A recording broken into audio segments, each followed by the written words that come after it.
तो स्टार्ट करते हैं चैप्टर 1 से, रिलेशन एंड फंक्शन।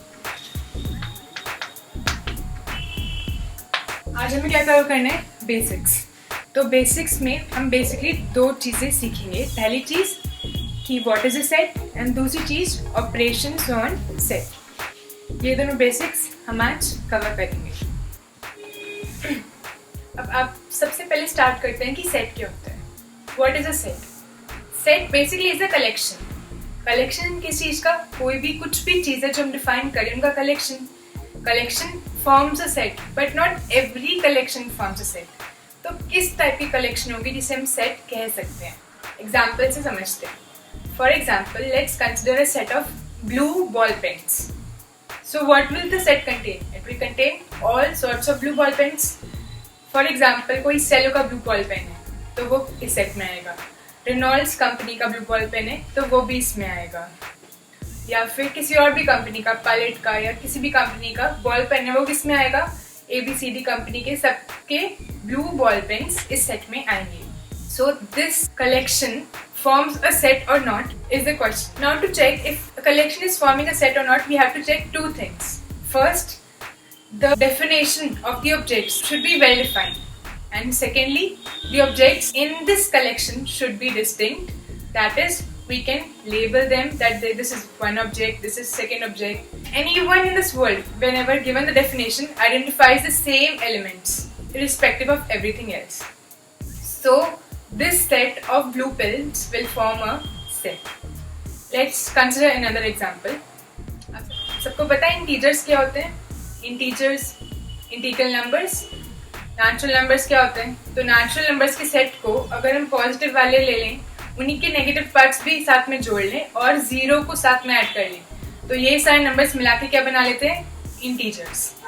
तो इंटीजर्स की जो कलेक्शन है क्या वो सेट है या नहीं है, ये कैसे पता चलेगा?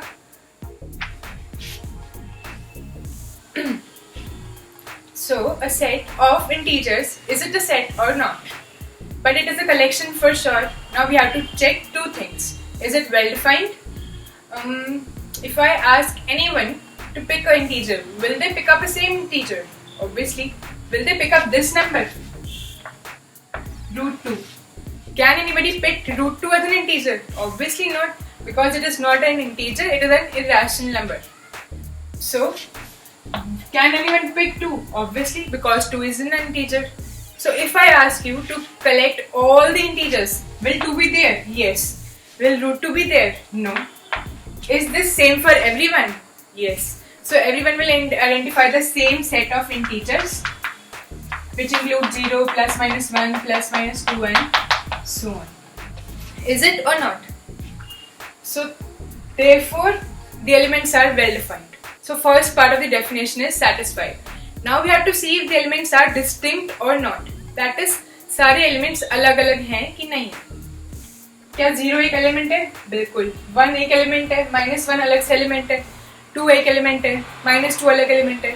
तो सारे elements कैसे हैं? Distinct है। Distinct का मतलब क्या है यहाँ पर? अगर कोई set है जिसमें 1, 1, 1 3 बार आ रहा है, तो ये collection है ना, ये set नहीं होगी, क्योंकि set कैसा होता है? उसमें हर element एक बार आता है।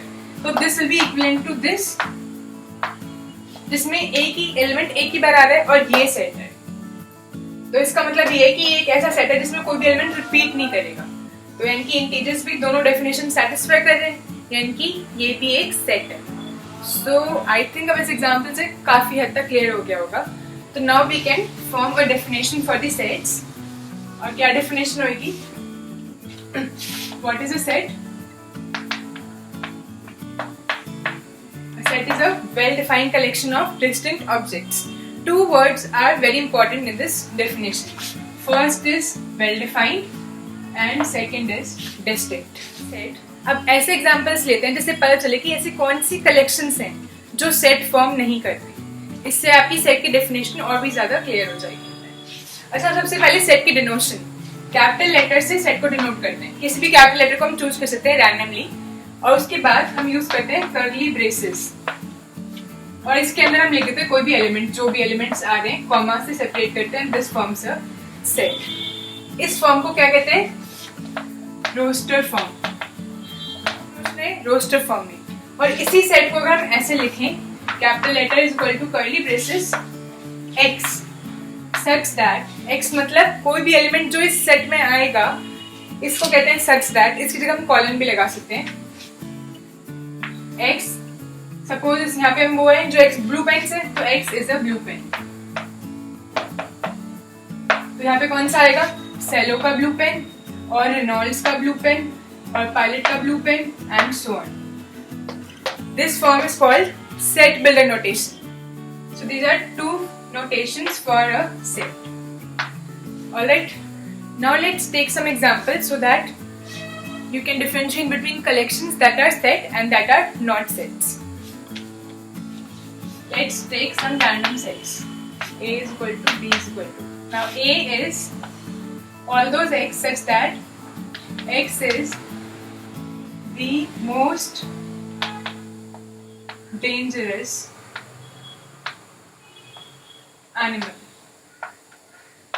and B is all those x such that x is the best playback singer. Collections. Now we have to check if these two collections form a set or not. This is the definition for an element. Let's consider A.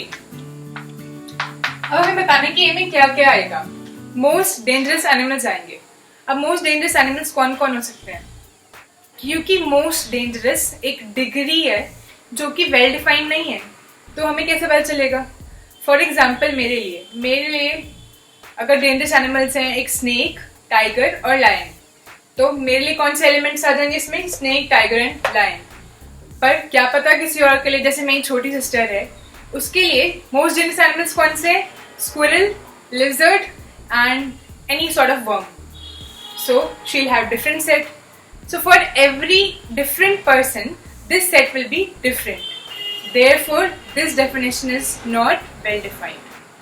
So therefore, A cannot form a set. Similarly, B. B is a best playback singer. Best is again a degree that is not well defined. Therefore, such kind of collections don't form a set. Now if I write C is a set of all playback singers, so maybe the set will have a very great cardinality. Cardinality means number of elements in this set. जितने elements इसमें आएंगे वो obviously बहुत ज़्यादा होंगे क्योंकि बहुत सारे playback singers हैं। पर क्या इसमें सारे आ रहे हैं? All. Yes. तो ये well defined है। अगर मैं लिस्ट बनाऊंगी तो भी मैं सारे लिखूंगी, आप लिस्ट बनाओगे तो भी आप सारे लिखोगे, कोई भी लिस्ट बनाएगा तो वो सारे लिखेगा, and that list will be same. So this forms a set. B does not form a set. Are you clear with the definition of the set? Can we move to the next part of the basics, that is operations on set? There can be many kinds of operations on set. Like we can add numbers, 1 plus 2 is equal to 3. We can also add sets. But adding sets is not called simple addition, but it is called union of two sets. In this way, we have many kinds of operations on set. Let's understand each of them with an example. For example, let's take two sets, A and B. A is this and B is this. We have just taken random two sets. Now first check, are they both sets? क्या ये sets हैं? इस collection में सारे elements एक बार ही आ रहे हैं, इनकी distinct है। और दूसरी बात, क्या ये वेल डिफाइंड है? अगर मैं कहूँ कि आपको फर्स्ट, सेकंड और फिफ्थ नेचुरल नंबर का एक कलेक्शन लेनी है, तो अगर मैं आपसे कहूँ तो भी आप 1 to 5 लिखोगे, मैं इससे कहूँ तो भी मैं 1 to 5 लिखूंगी। तो 100% ये कलेक्शन क्या है, वेल डिफाइंड है और इसमें हर एलिमेंट डिस्टिंक्ट है, therefore A forms a set. And similarly, B also forms a set. अब हमारा नेक्स्ट काम क्या है, ऑपरेशन डिफाइन करना। पहले ऑपरेशन क्या हम डिफाइन करेंगे, A यूनियन B। जैसे नंबर्स में एडिशन होती है वैसे सेट्स में क्या होता है, union.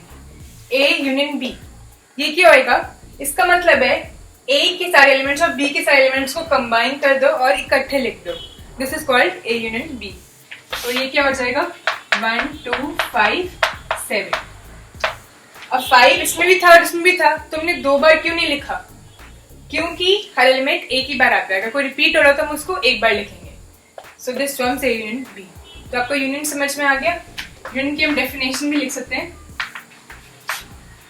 All those elements such that x belong या बी में हो, या तो ए वाले लो या बी वाले हो, दोनों टाइप के एलिमेंट्स इसमें हो। ठीक है, नेक्स्ट ऑपरेशन पे आते हैं, वो है इंटरसेक्शन। सेम सेट्स रहने देते हैं। So now we have A and B, we consider A intersection B. Intersection is denoted by inverted U. अब हमें इंटरसेक्शन बी निकालना है।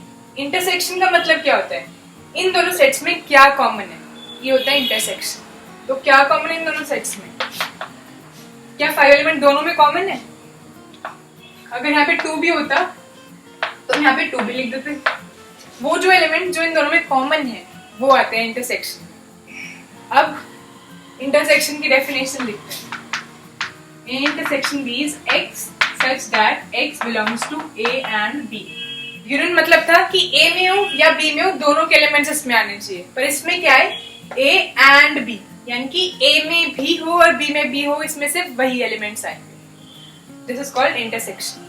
ठीक है, now let's move to the next part, that is difference. Now this we'll understand with the help of a Venn diagram. What is a Venn diagram? In which we represent two sets diagrammatically, where U is a universal set. So we are taking two sets from universal set and we are taking these random two sets which have some part common and some uncommon. Now how will we denote A minus B? A minus B means A के वो सारे elements जो B के साथ common नहीं है, यानी कि this represents A minus B. All those elements of A that are not at all present in B.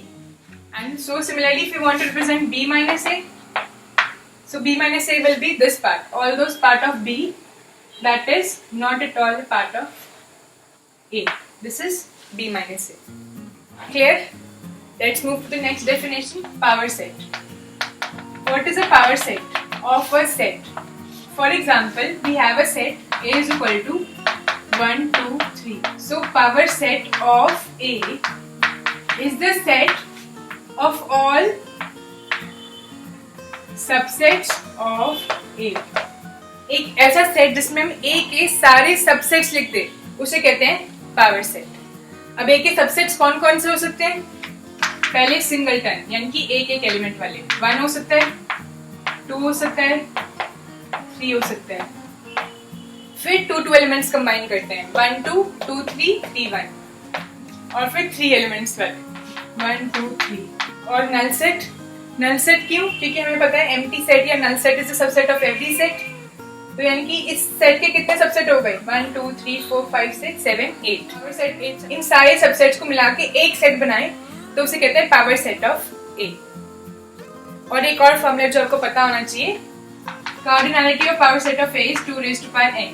Cardinality मतलब कितने एलिमेंट्स हैं। तो पावर सेट ऑफ ए में कितने एलिमेंट्स होते हैं? तो 2 की पावर n करो, और n क्या है यहाँ पे? जितने एलिमेंट्स ए में है। जैसे कि यहाँ पे ए में कितने एलिमेंट्स हैं? 3 है, तो इसकी पावर सेट में कितने एलिमेंट्स होंगे? 2 raised to power 3 यानी कि 8। और ऐसा ही हमने देखा इसमें कितने एलिमेंट्स हैं? 8 एलिमेंट्स हैं। तो हमारे बेसिक्स यहाँ पर खत्म होते हैं।